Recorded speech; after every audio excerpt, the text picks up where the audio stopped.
با آرزوی بهروزی برای شما همه عزیزان و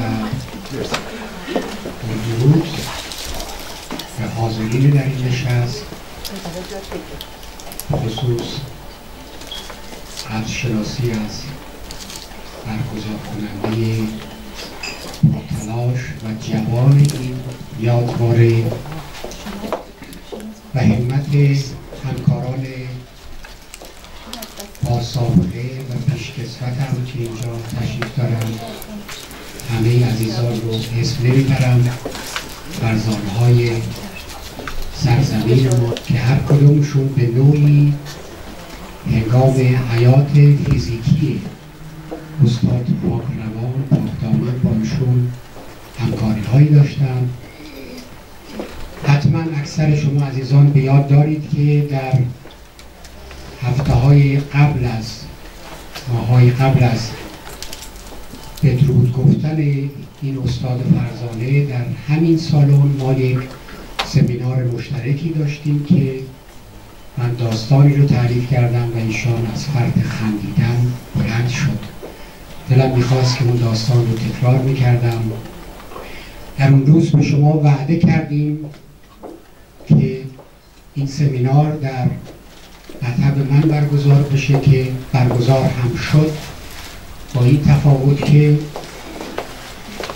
به عنوان اولین یادواری این فرزانه سرزمین آن جلسه برقرار گشت، زیرا که وانگهی بانک برآمد که هیهات فلانی هم رفت. پروفسور پاکدامن آنچه که وجه تمایز ایشون با اساتید دیگر بود، تواضع ایشان بود. عالم فراوان داریم، اما ایشان عالمی متواضع بودند. فروتن و خدمات شایانی به جامعه پزشکی عالم و به خصوص آثار ایشون و نام ایشون آفریننده افتخار برای ما مردم ایران زمین، سرزمین فارسیان و ایران زمین، و از جمله پشتکار بی‌نظیرشون در راه ارتقای دانش پزشکی و به خصوص فرهنگ اخلاق تواضع و فروتنی نهایت اهتمام رو داشتند.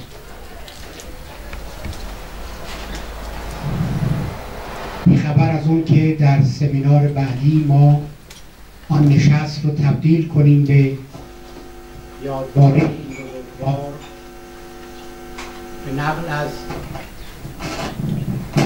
فرزانه بزرگ خطه خراسان همشهری این عزیز: ابر آمد و باز بر سر سبزه گریست، بی باده گلرنگ نمی شاید زیست. این سبزه که امروز تماشاگر ماست، تا سبزه خاک ما تماشاگر کیست.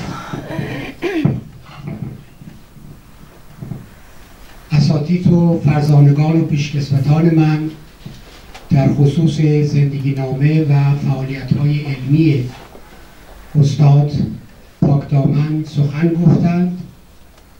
شاید بی مناسبت نیست به بهانه این یادواره کوتاه اشاره‌ای بکنم به اینکه اصلاً بشر چه نیازی دارد به برگزاری چنین نشست‌هایی. سوگواری و عزاداری معناش چیست؟ وقتی که خبر رفتن کسی رو از جمع خود میشنویم، چه تغییرات و تحولاتی به لحاظ احساس و عاطفه و به لحاظ شناخت در انسان رخ میدهد، و اینکه علل خصوص تأکید بر هدفمندی برگزاری یادواره هاست. یادواره رو برای خود یادواره برگزار نمی کنند. آنچه که بایست غایت برگزاری چنین جلساتی باشد و هدفمند بودن آن رو محقق می سازد، نتیجه است که برای نه خود آن از میان ما رفته، بلکه نتیجه‌ای که بر رفتار بازماندگان میان خودشان و پرداختن به این که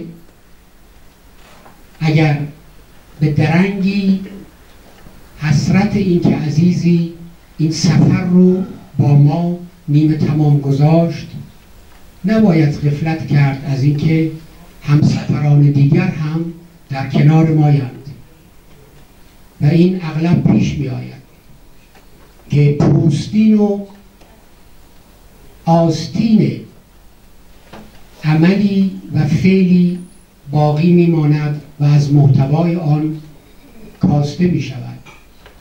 مرا یاد یک حکایتی می اندازد که گویا منجم بسیار مشهوری گزارش به شهری بیابانی و کوهدشتی می افتد.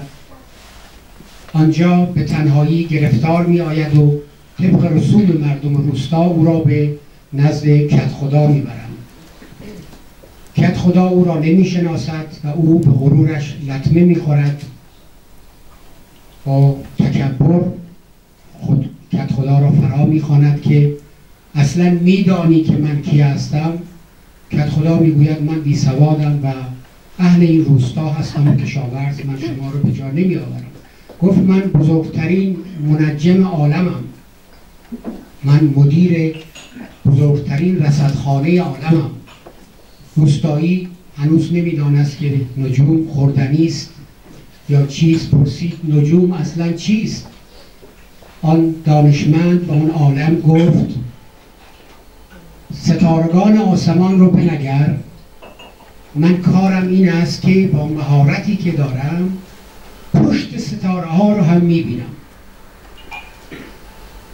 همه حرکت های سیارات و ستاره رو رصد میکنم و از پیش با خبرم. روستایی با فروتنی گفت مرا با این کارها کاری نیست، من بی سواد هستم، اما به خانه من خوش آمدید. به میمنت ورود این مهمان تازه وارد شامی مهیا کردند و روستاییان هم طبق عادت اون مناطق به دیدن این مهمان شهری آمدند. یک یک نشستند و شام رو آماده کردند و این کدخدا در مقابل هر کس بشقابی گذاشت با برنج و مرغی هم روی برنج. نوبت این منجم بزرگ که رسید بشقاب در اختیارش گذاشتند و منجم متعجب از این وضعیت نگاهی انداخت و گفت کدخدا تا قبل از اینکه خود رو معرفی کنم اگر چنین جسارتی میکردی حرفی نبود. حالا که میدانی من چنین منجم مشهوری هستم، برای این روستاییان بی سواد مرغ میگذاری، برای من منجم برنج خالی میآوری. کدخدا همچنان با فروتنی به او نگاه کرد و گفت همین چندی پیش نفرمودید که علمتان تا بدان جا میرسد که پشت ستارگان را هم میبینید؟ گفت همینطور است. گفت اگر یک کمی محبت میکردید این برنجتون رو کنار میگذاشتید، من مرغ رو زیر برنج براتون تو این را ندیدم. مرغ به این بزرگی رو در 1 سانتیمتری دماغ خود ندیدی، اما پشت ستارگان رو میدیدی. هدف از برگزاری این یادواره ها تنها تعیین ارزش وجودی عزیز از دست رفته‌ای در زندگی ما فقط این نیست. این یک وجهی، یک بخشی از هدفمند بودن این یادواره هاست. اینکه آن عزیز از میان ما رفته چه آثاری به جا گذاشت و میمنت وجود دههای زندگی او چه تأثیرات شناختی، رفتاری، فرهنگی در میان هم نوعان خود به جای گذاشت. این بخشی از قضیه است، اما بهانه قضیه است. اصل چیز دیگری است. همونطور که مستحضرید و مطلع هستید، سوگواری، عزاداری، ماتم از اعصار بیشین حتی در غارها، در سنگ نوشته ها، در اولین آثار مکتوب شرق و به خصوص یونان تدوین یافته است که حتی انسان‌های غارنشین هم به نوعی عزاداری و سوگواری داشتند و ماتم رو می‌شناختند. چنانکه همین چند سال قبل هم دو تا گروه ایرلندی و دو تا از گروه‌های دانشمندان آمریکایی مطالعات 3 سال و 4 ماهه‌ای داشتند در جنگل‌های آفریقا و ثابت کردند که سوگواری حتی میان حیوانات هم مرسوم است. وای به حال اونهایی که امشب یا فردا باید کباب بخورن. اونها حتی این رو درک میکنن. به خصوص فیلم مستندی هست از میمونی که در سومالی بچهش فوت میکند، اون رو دوش خود اونقدر زیر آفتاب روزها میچرخاند تا او حالت مومیایی پیدا میکند. فیلهای نامیبیا رو فیلم مستند هست، وقتی که یکی از فرزندان میمیرد، آن فیل و فیلهای که نسبت خونی داشتند 8 کیلومتر هر روزه و هر شب هنگام خروج و پس از ورود ابتدا به آنجا میرفتند گویا که نگهبانی شب میدادند و این رو مدت‌های مدید تکرار میکردند. در همه سنگ نوشته ها، حتی در اشکال غارها، این ثبت و ضبط شده است که ما انسان ها در سوگ از دست دادن یکی از خودمان می نشینیم. چنان که امروز با خبر شدم یکی از عزیزان خانم های ایرانی که جوان بوده است همین حوالی شهر دوسلدورف، ایشون فوت شدند که به همه شما عزیزان از این بابت تسلیت عرض می کنم. و اما اینکه اصولاً چه تأثیر بلافاصله به بیدرنگ میگذارد و سوگواری چند مرحله دارد، چرا که همه ما به نوعی با اون مواجه خواهیم شد. در خود آلمان جدیدترین آمار سالانه قریب 900,000 نفر از میان ما میروند. در کشور آلمان قریب 900,000 نفر سالانه فوت میکنند، حدوداً چیزی شبیه 2 برابر جمعیت شهر دوسلدورف. و اما مراحل 4 گانه‌ای دارد ماتم و سوگواری و تأثیراتی رو که برگزاری یادواره‌ها در زندگی ما ایجاد می‌کند رو مختصر خدمتتون عرض می‌کنم.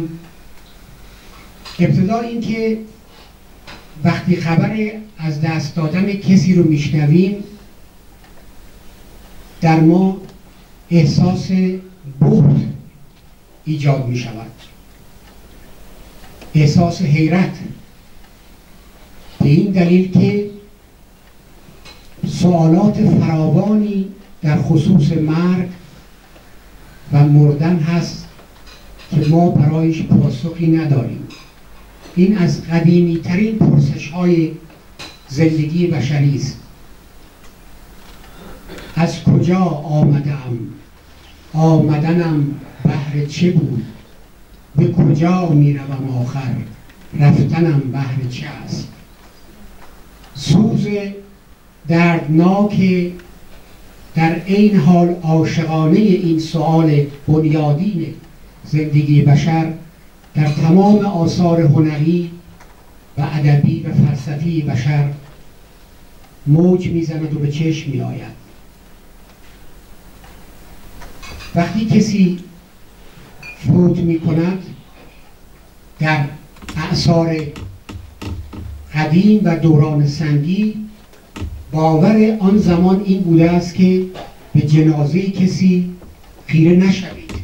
امروز هم ما میگوییم از شما دور باشد، عمرش را به شما داد، زیرا اعتقادات ابتدایی اینطور بوده است که خیره شدن به جنازه یا در جوار مرده‌ای بودن ممکن است مرده را وام دارد که ما را هم به سوی خود ببرد، چرا که خیلی از سوالات بی پاسخ مونده بوده است. اگرچه به لحاظ پزشکی امروز میتوان گفت که در همون باورهای ناشیانه آثار سنگی به لحاظ پزشکی حفاظت مهمی پنهان بوده است، چرا که امکانات درمانی امروز، امکانات تشخیص امروز و مداوا نبوده است. به این وسیله شاید و قطعاً پیشگیری می شده است از سرایت بسیاری از بیماری ها. امروز اما این دوری گزینی در حیطه شناخت انسان کماکان باقی است. همه ما این رو تجربه کردیم، حتی اگر معترف نباشیم.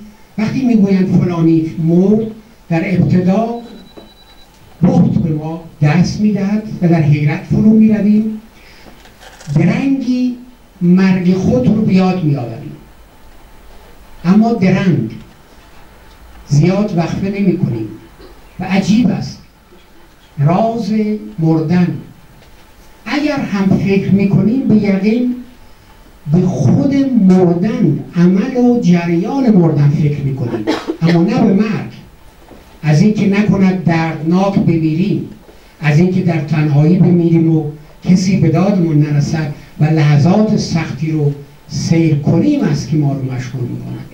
این حال در قاموس روانکاوی و روانشناسی گفته می شود که ما مرتکب تنیدگی می شویم، فردرنگون، چرا که ما به دنیا نیامده ایم که برای مردن بیاندیشیم، بلکه آمده ایم تا برای زیستن نقشه و برنامه بریزیم و پشتکار داشته باشیم.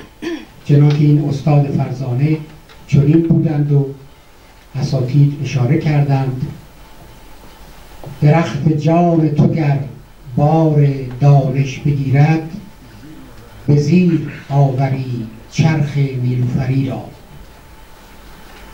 در این وهله که خبر مردن رو میشنویم، برای لحظاتی احساسی به ما دست میدهد که من متاسفم اگر گاهی اصطلاحات غیر پارسی رو استخدام میکنم. پارسیت که ایشون خودش آمریکایی یاد نگرفت، ولی خانومش ترکی رو خیلی عالی بلده. حالا حکایت من است که آمدیم راه رفتن کبک رو یاد بگیریم، کلاغ بودیم، راه رفتن کلاغ رو هم از یاد بردیم. اگر استخدام میکنم گاهی اوقات اصطلاحات غیر پارسی رو، منو ببخشید، عذرم رو موجه بدارید، چون من تحصیلاتم اینجا. و اونی که یک احساسی که در روانکاوی به اون آمبیوالنس میگن. شما براتون شاید جالب باشه دانستن این که این تحقیقات علمی روی این صورت گرفته. وقتی ما خبر مرگ کسی رو میشنویم، در ما یک حالت فارسیش حدوداً میشه متعارض، احساس تعارضگر در ما ایجاد میشه. ما هم محزون میشویم اما بلا فاصله خوشحالیم که مرگ ما رو شامل نشده. این در همه انسان ها هست.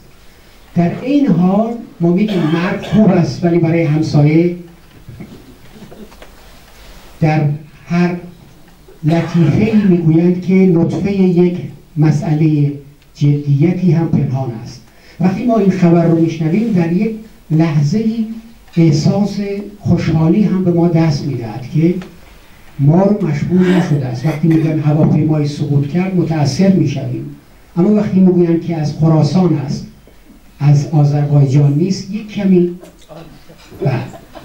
این رو نمیخواد اعتراف بکنید، اثبات شده است به لحاظ علمی، گرچه در خنده ها این اعتراف دیده می شود، اما اینطور است.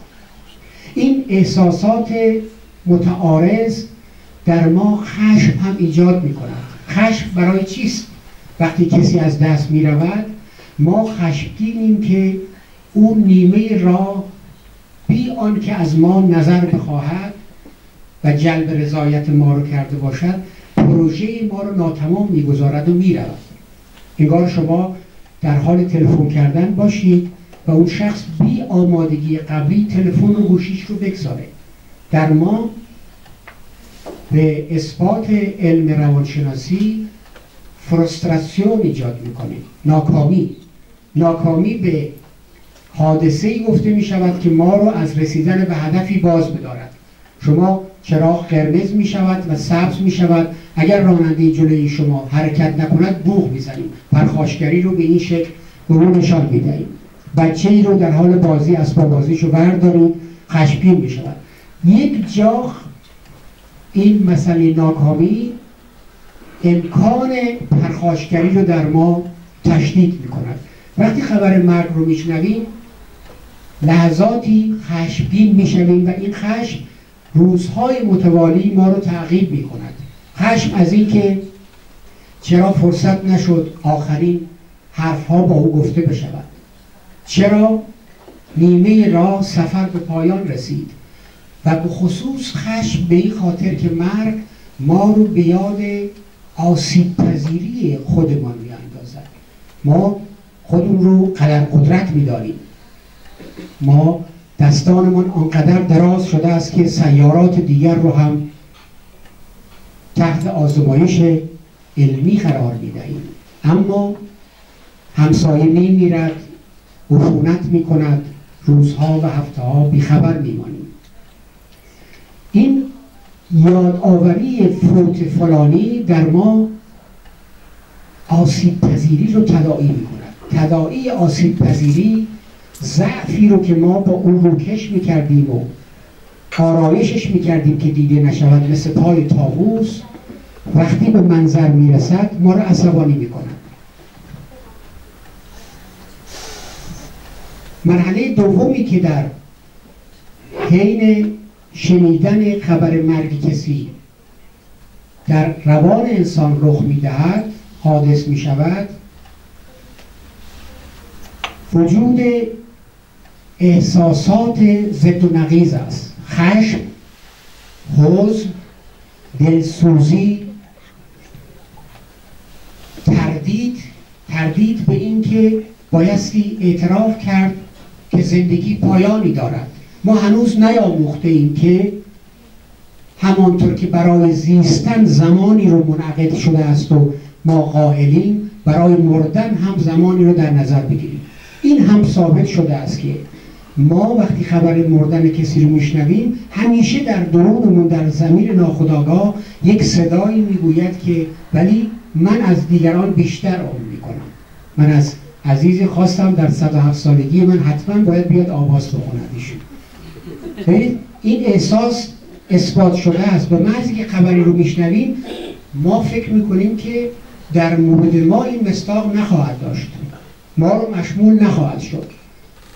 و این است که فرزانه بزرگ سرزمین ما میگوید اینطور نیست، ای بس که نباشیم و جهان خواهد بود، نی نام ز ما و نی نشان خواهد بود، زین پیش که نبودیم نبود هیچ خلل، زین پس چون نباشیم هم همان خواهد بود. ما مستثنا نیستیم، ما رو هم مشمول خواهد بود.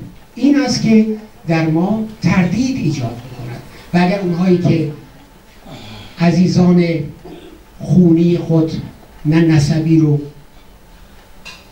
از دست میدهد، ببینید که اینا خودشون رو کنار میکشن مدتی از اصلاح کردن و آرایش کردن و پوشش لباس اونطور، و یا حتی تغذیه، کوری اشتها پیدا میکنن، بیخواب میشون.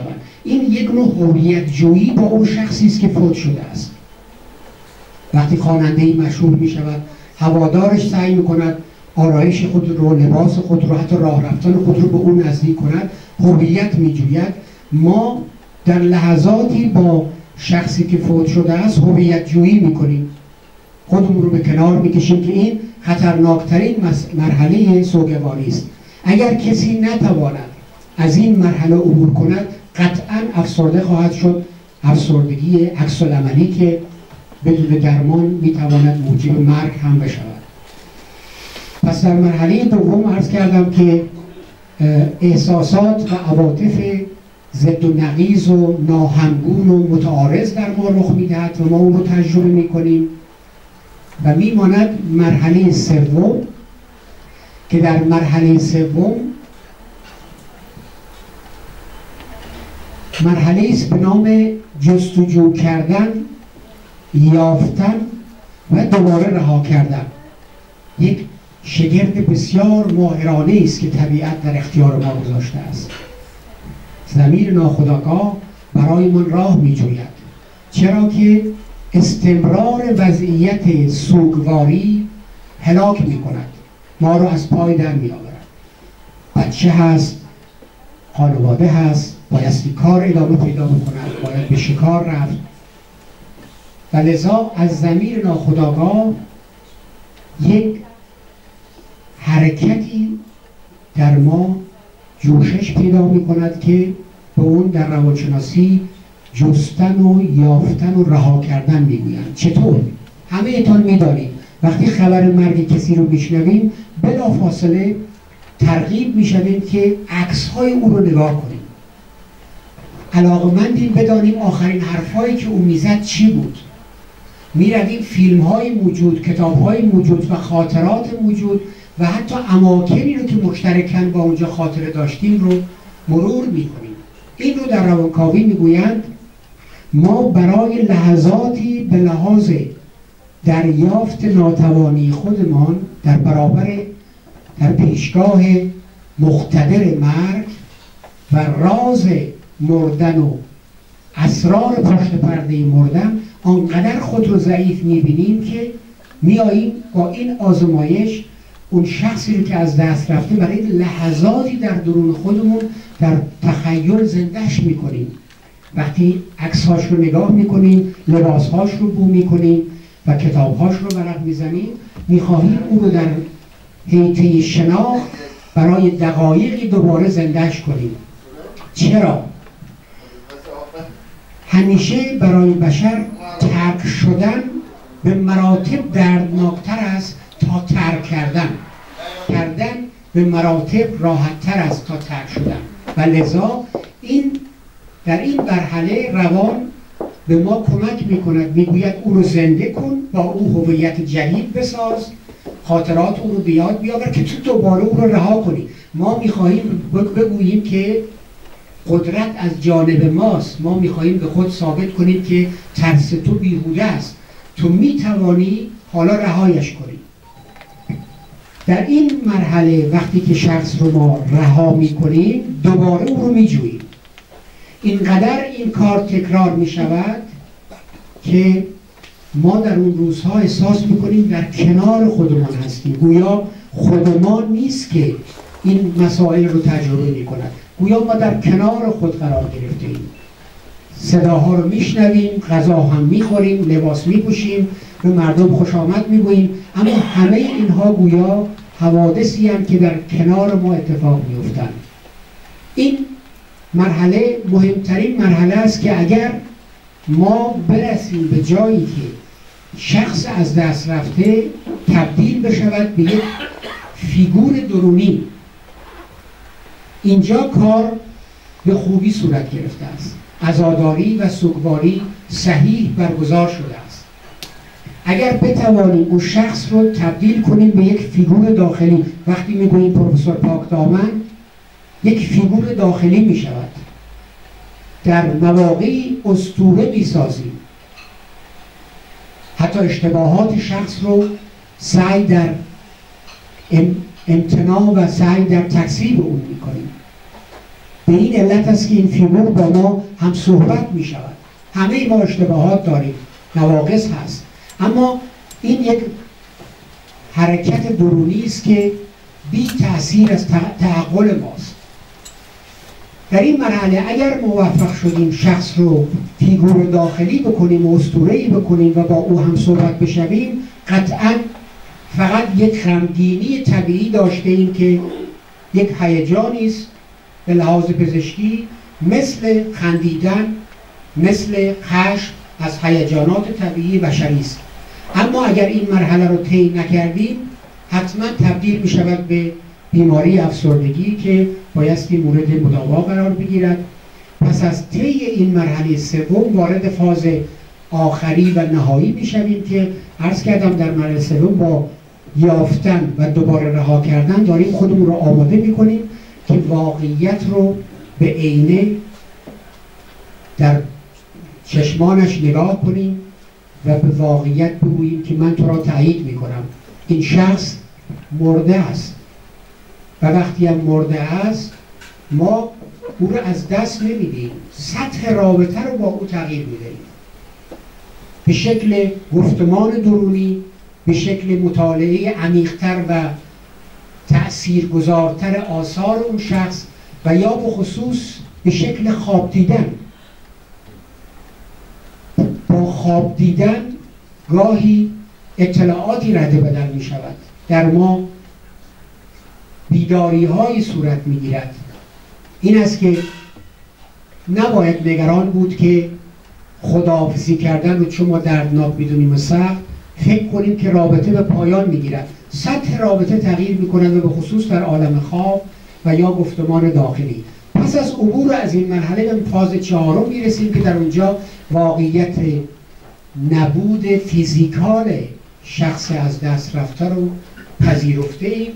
آنگاه کم کم وسطا میخندیم، جوک بگیم، از حرکات مهمانایی که در سوگواری شرکت دارن خوشحال میشیم و به اونا خوش آمد میگیم، بدرقهشون میکنیم و آماده میشویم برای بازگشت به زندگی روزمره خودمون. این 4 فاز رو تمام محققین از مکاتب مختلف متفق قولند و این رو به رسمیت پذیرفتند. اما اینکه چرا باید سوگواری کردن، یادوار گذاشتن هدفمند باشد، این رو هم وجه اشتراکی است که تمام محققین با اون هم عقیدن از تمامی مکاتب مختلف. یکی مسئله ارتباط غیر فیزیکال ما با شخصی است که از میان ما رفته است و اما مهمتر از این که اولی بهانه بیش نیست، مهمتر از این به جای گذاشتن سننی است، آداب و رسومی است برای نسل حاضر و نسل‌های بعد از خودمان.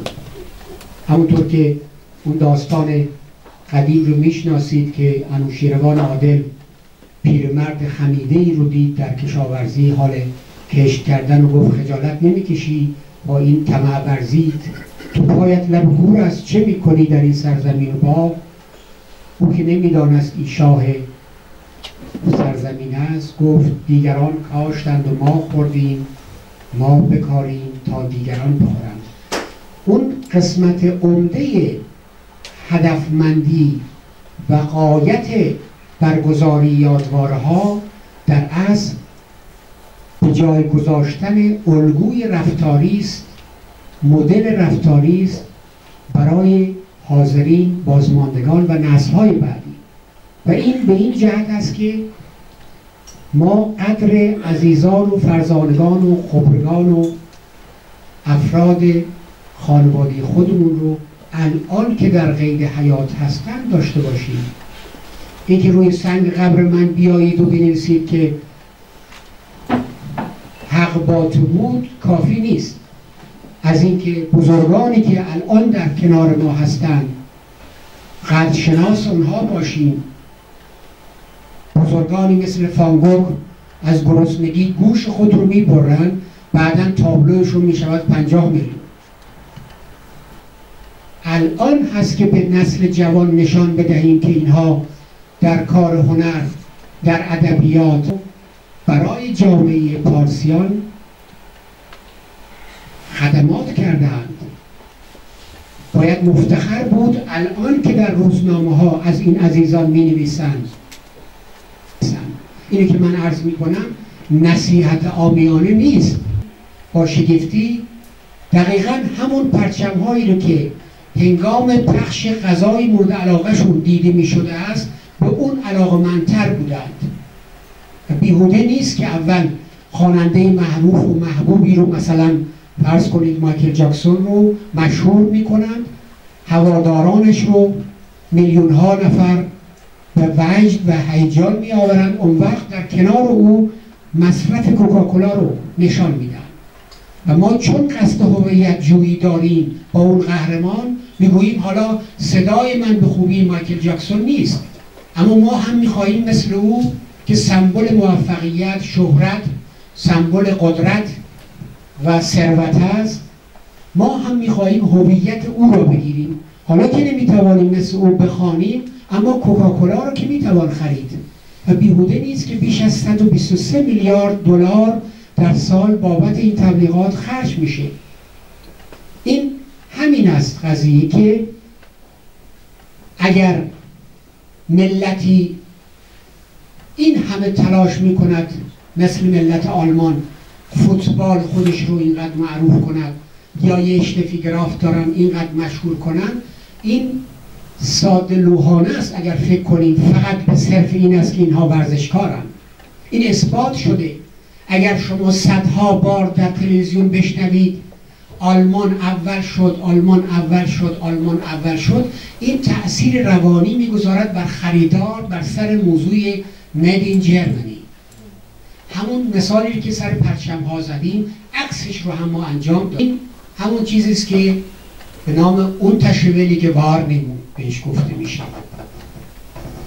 این در زمین ناخودآگاه ثبت میشه وقتی که ما فرزانگانی داریم طبق آماری که اونایی که پزشک هستن از سازمان نظام پزشکی آلمان براشون ایمیلایی میاد در طول سال، همه هست، همه عزیزان دارن. در میان بیش از 100 و چند ملیتی که در آلمان زندگی میکنن، از اقلیت‌های بسیار معدودش ما فارسیان هستیم. 130 و چند 7000 خورده‌ای که به طور قانونی اینجا زندگی میکنیم. بالاترین رقم زنان شاغل میان 100 و چند ملیت رو زنان ایرانی دارن. بالاترین میزان پزشکان خارجی رو در این کشورها ایرانی‌ها دارن. اما در حین استراحت عرض کردم به عزیزی، گفتن که مصریون با هم به اتحاد رسیدن که با هم اتحاد پیدا نکنن.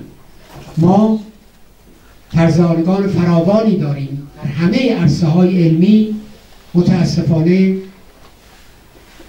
تفرقه انداز و حکومت کن سبب شده است که ما فرزانگانمون رو قدر نمی‌شناسیم.